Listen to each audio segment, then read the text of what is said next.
Welcome back to Grammar Grade 9. This is Unit 11, Lesson 83, and today we're learning how to punctuate the words people actually say. When you put a person's exact words on the page, quotation marks do the work of pointing at them and saying, these words are theirs. We'll cover how to open and close a quotation, where the comma goes, how to tell a direct quote from a paraphrase, and one graceful little puzzle at the end about question marks. Let's dig in. Let's begin with the simplest case. A direct quotation gives a speaker's exact words, the very words that came out of their mouth. Here's one. My brother said, "We won the game." First we have the speaker tag, my brother said, and then a comma sets it off from what he actually spoke. After that comma come his exact words, and we fence them inside quotation marks. We won the game. See how the quotation marks wrap around the exact words, top and tail? Everything he said sits neatly between them. Now let's flip things around. The speaker tag can also come after the quotation, and English lets you do that freely. Watch the same idea rearranged. We won the game, my brother said. This time the quoted words come first. We won the game. Then, right where the quote ends, we place a comma and a closing quotation mark, and only after that does the tag arrive, my brother said. Here's the detail people miss. The comma sits inside the closing quotation mark, snug against the last word, never hanging outside it. So whichever order you choose, a comma still separates the two parts. This next rule is small, but it shows up on every page. Commas and periods always go inside the closing mark. Let me show you a period first. She whispered. That's our tag. And we set it off with a comma. Then the quotation. The baby is asleep. Look closely at the very end. Watch the period. It tucks in before the closing quotation mark, not after it. The same holds for a comma when the quote comes first. The bridge is closed, he warned.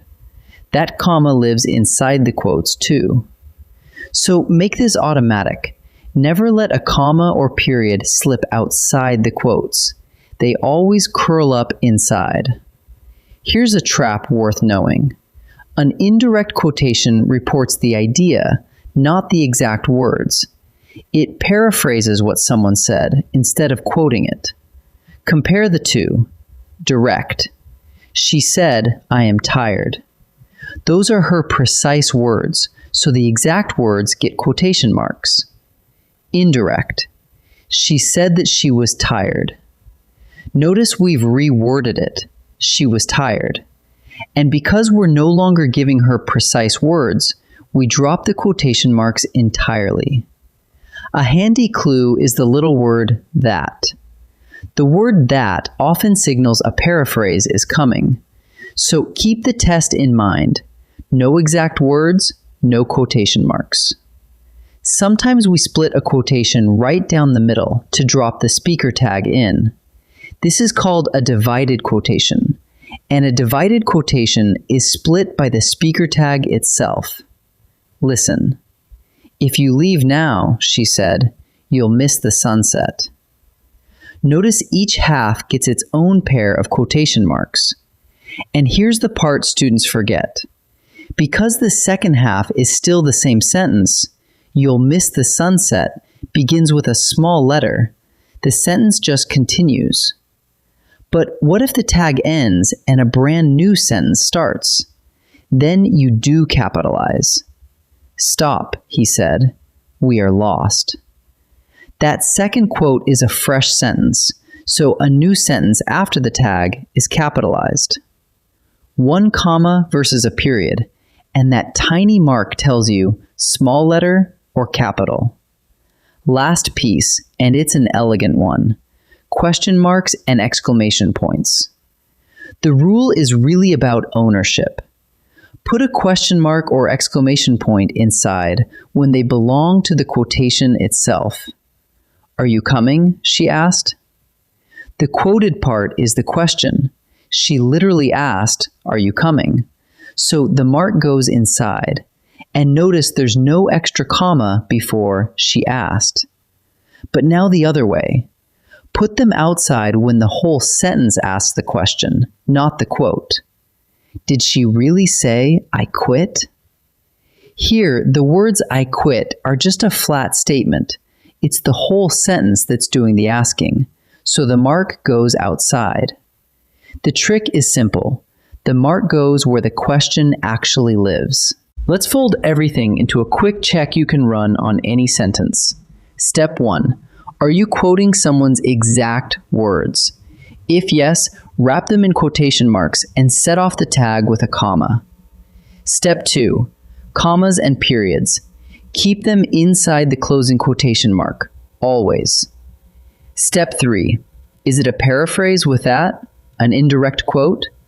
Then use no quotation marks at all.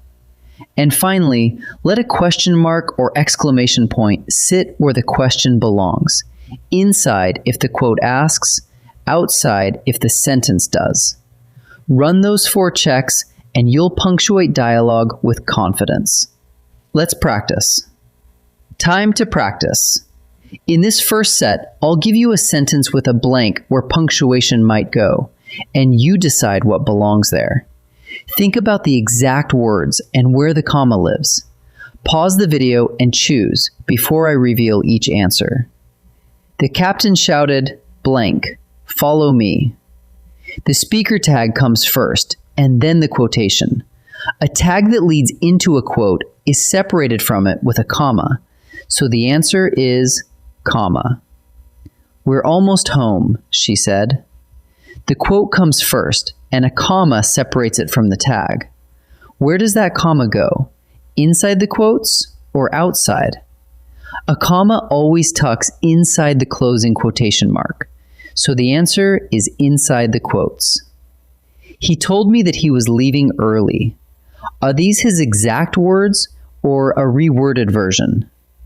The little word that gives it away. This is an indirect quotation, a paraphrase, and an indirect quotation takes no quotation marks. So the answer is no quotation marks. Nice work. This second set brings in the divided quotation and those tricky question marks. Same idea. Read carefully, decide what belongs, and pause before I reveal each answer. When the bell rings, he said, "Blank, line up quickly." This is a divided quotation, split by "he said." The second half finishes the very same sentence, so it keeps going with a small letter. So the answer is lowercase l. "Where are my keys?" Blank, she wondered. Is the quote itself a question? Yes, she's literally asking where her keys are. When the quotation is the question mark goes inside the quotes. So the answer is question mark inside. Did the sign really say, "No entry, blank"? Now, the quoted words, "no entry," are just a statement. It's the whole sentence that's asking.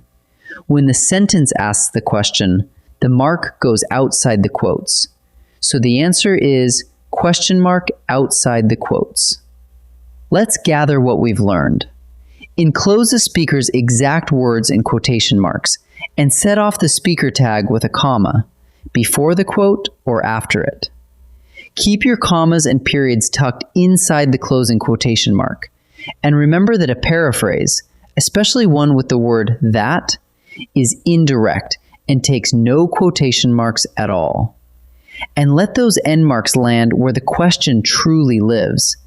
Put a question mark or exclamation point inside when the quote is asking, and outside when the whole sentence is.